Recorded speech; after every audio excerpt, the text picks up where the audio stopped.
नमस्कार दोस्तों, मैं हूं doctor Narendra Rao, Delhi urology hospital से।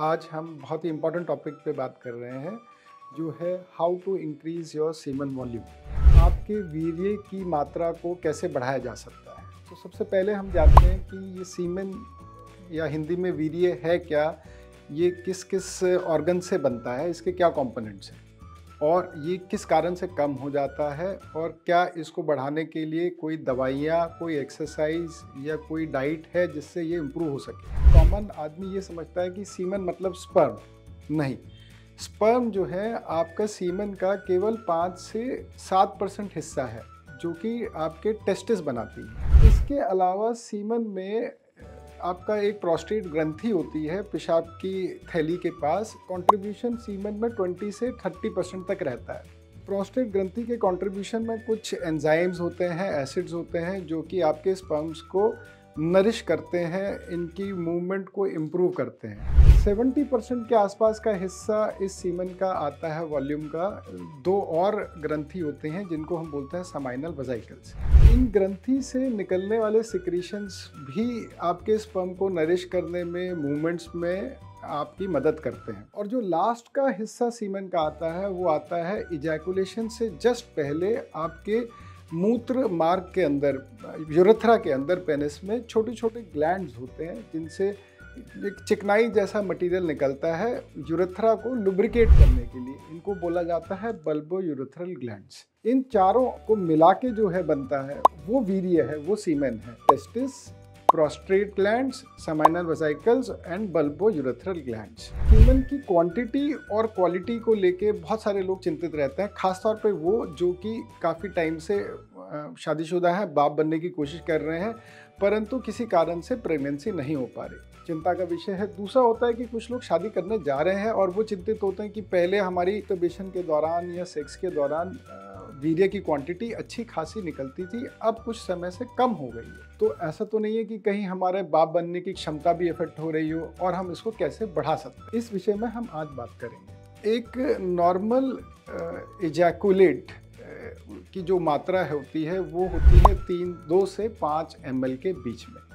मोटा मोटी हम यूरोलॉजिस्ट इजैकुलेट की मात्रा एक चाय की चम्मच भर को नॉर्मल मानते हैं, और यदि आधी चम्मच से कम हो तो उसको कम समझा जाता है। पर एट द सेम टाइम इस वीर्य का एनालिसिस किया जाता है देखने के लिए कि ये सब सही है या नहीं, इसमें स्पर्म काउंट्स कितने हैं, स्पर्म्स की मोटिलिटी कैसी है, इसका लिक्विफेक्शन कैसा है, ये सब चीज़ें जांच के बाद ही पता चलेंगी। पर किसी कारणवश यदि आपका पहले सीमेन की क्वांटिटी ठीक थी और आपको लग रहा है कम हो रही है, तो उसके कुछ कारण हो सकते हैं जिनके बारे में आपको सोचना चाहिए, और ज़रूरत पड़ने पर पास में अपने यूरोलॉजिस्ट से परामर्श करें। नंबर 1, अगर आप किसी कारणवश स्ट्रेस्ड हैं, आप थके हुए रह रहे हैं, आपकी नींद पूरी नहीं हो रही, तो सीमन की क्वांटिटी कम हो सकती है। नंबर 2, अगर आप एक्सेसिव स्मोकिंग कर रहे हैं, तो इन द लॉन्ग टर्म आपकी सीमन की क्वालिटी और क्वांटिटी दोनों कम हो सकती है।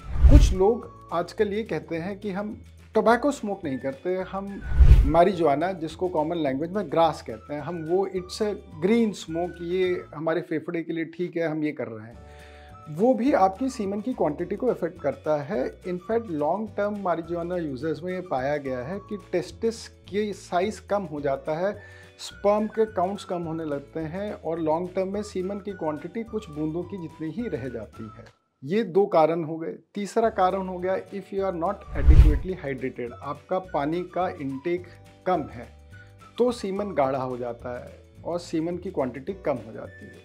रिपीटेड इन्फेक्शंस अगर आपको हो रहे हैं, कि आपको यूटीआई हुआ, यूटीआई आपने आधा अधूरा ट्रीट करा, उससे आपके प्रोस्टेट में इन्फेक्शन पहुंच गया, प्रोस्टेटाइटिस हो गया, प्रोस्टेट के साथ साथ समाइनल वेसिकुलाइटिस हो गया, तो ये क्रोनिक इन्फेक्शंस होती हैं जिसमें कि एक ये इरिटेशन है प्रोस्टेट की, जिसमें आपका सीमन की क्वांटिटी और क्वालिटी इफेक्ट होती है। अनकॉमन कारणों में है जैसे कि आपका diabetes, uncontrolled diabetes. Uncontrolled diabetes से जो आपका इरेक्शन तो इफेक्ट होता ही है, साथ ही साथ जो आपकी इजैकुलेशन है उसका फोर्स कम हो जाता है, और इजैकुलेट की वीर्य की क्वांटिटी कम हो जाती है। क्योंकि ये क्या है कि इरेक्शन और इजैकुलेशन आपका काफ़ी कुछ नर्व से संबंधित है।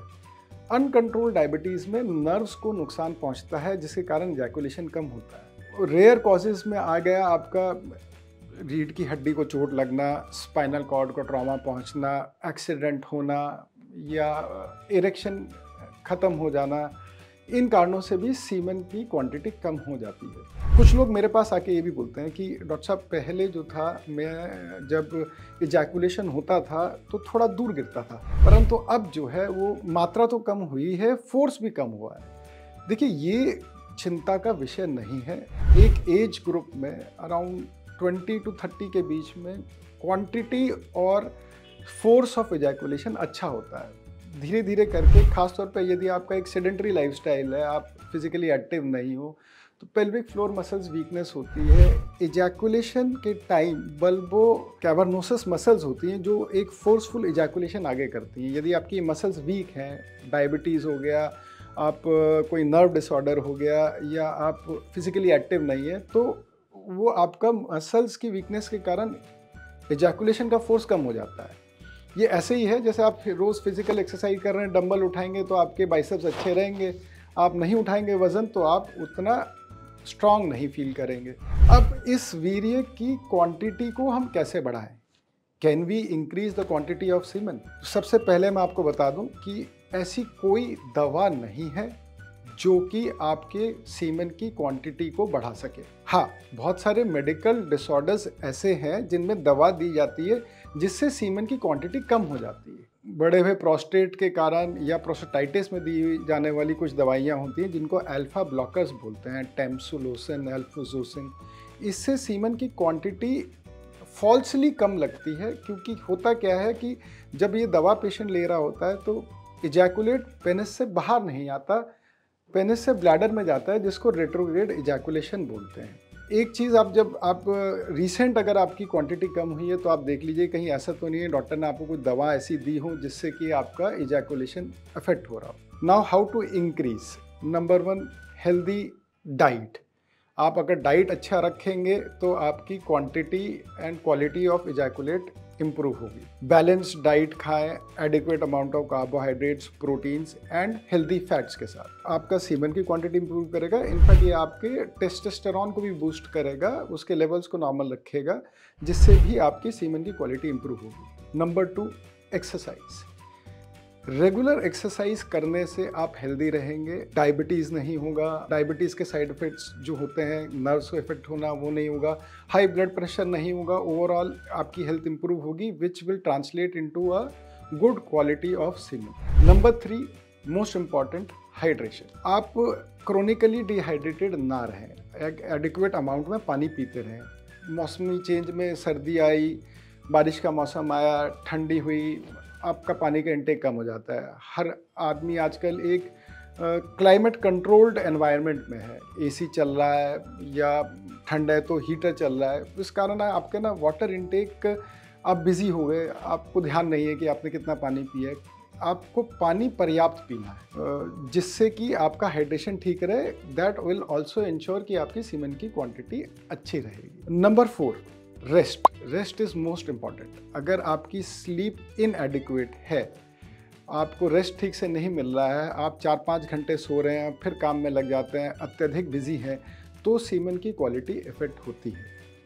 तो मोटा मोटी ये सारी चीज़ों का अगर आप ख्याल रखेंगे, डाइट अच्छी लेंगे, एक्सरसाइज करेंगे, पानी ठीक से लेंगे, एक बैलेंस डाइट लेंगे, रेस्ट करेंगे, बहुत ज़्यादा एक्सेसिव स्मोकिंग नहीं करेंगे, इनफैक्ट नहीं करनी चाहिए, अल्कोहल एक्सेस में नहीं लेंगे, तो आपकी सीमेन की क्वांटिटी अच्छी रहेगी, इम्प्रूव रहेगी, इफेक्ट नहीं होगी और आप बेफालतू में इस बारे में चिंता करके परेशान नहीं होंगे। तो ये जानकारी थी आज सीमेन की क्वांटिटी के बारे में। अगर आपको ये अच्छी लगी तो अपने दोस्तों के साथ ये शेयर करें, हमारा चैनल सब्सक्राइब करें और बेल आइकन को प्रेस करें ताकि आगे भी ऐसी इन्फॉर्मेशन के लिए आपको नोटिफिकेशन मिलती रहे। Thank you.